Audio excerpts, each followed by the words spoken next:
Hi everyone. A good replay only gets better with time, just like good wine. That's why we've waited until now to show you this replay. Together with Forest Jump and their Khabarovsk, we'll take a stroll along the Warriors' path map, visit several control points, meet a number of fascinating individuals, and at the end of our little cruise, well, you know I don't like to get ahead of myself.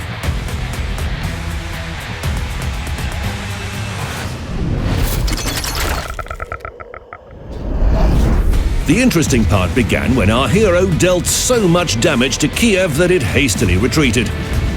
Then they had to switch to Megami.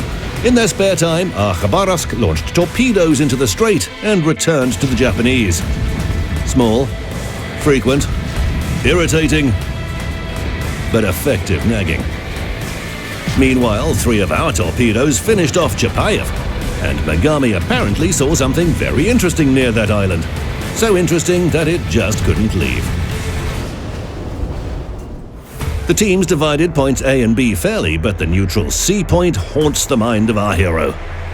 The second meeting with Kiev went off with a warm and friendly ambience. The parties reached a complete mutual understanding and agreed that it's difficult for a Tier 8 ship to oppose a Tier 10 one-on-one. In short, that's the second frag. Suddenly, enemy torpedo bombers appeared. Khabarovsk shot 2 of them down, but the rest launched torpedoes at point-blank range. That carrier captain is a pro. Our hero was gonna sing "Hello Darkness, my old friend," but it was too early. Too close. The torpedoes didn't have time to arm. Finally, we can start our capture. But no, bombers arrived. Missed us. It's time to mix business with business. To capture the point and fire at Montana. The point is ours, but the enemy has 2 ships more. Well, let's get to work. Looking at the non-stop shell shower unleashed by our hero at Missouri and Montana, I can't help but think about little Ewoks defeating the Galactic Empire with spears and stones. 2 of our torpedoes hit Montana while Missouri hides behind an island. And we're now 4 against 7. Well, at least the Americans showed up again and we can resume firing. Sometimes the only way to escape a continuous hail of high-explosive shells is to submerge. And this is exactly what Montana did. However, she managed to take our Zhao down with her.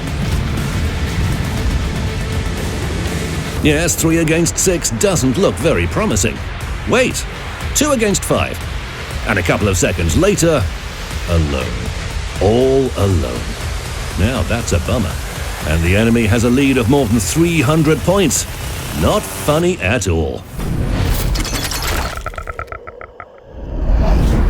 Now, my friend, you're probably thinking, this being C Smackdown, Khabarovsk will just destroy 5 enemies and that's it. Just how I'd do it. I also had 8 frags a couple of times. However, the reality is much more interesting. With nothing left to lose apart from 14,000 HP, our hero gets to work. Torpedoes to Missouri, just in case she shows up from behind the island. The carrier is way away, so we can capture a point as we head over. Game on, flat-decker. And the next moment, the sky filled with enemy aircraft. It's time to maneuver hard. Torpedoes. Move! Faster! Gosh, that was close. The gloves are off, Lexington. Hindenburg appeared. Our hero manages to maneuver under crossfire and keep firing at the aircraft carrier.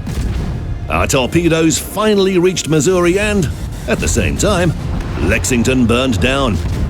Double strike. Kraken unleashed. However, Point A is lost. Hindenburg is a dangerous adversary and the 2 destroyers are lurking nearby. Our hero almost captured the point, but the German reappeared. We managed to hide behind an island, finish the capture, and now we have 2 points working for us. Not anymore. We have to go back. An intact Yugumo awaits us there. Of course, the Japanese isn't such a big threat to Khabarovsk, but after this engagement, our hero has only 3,000 HP left, and Hindenburg was precise, robbing us of all but 1,000 HP.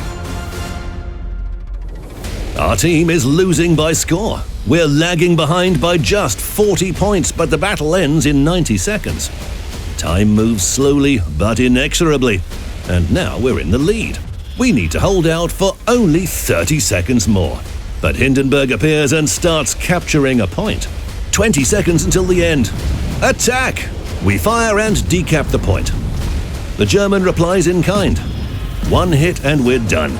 She misses, but her reload time is too good. Another salvo. A miss, and the battle ends. Victory!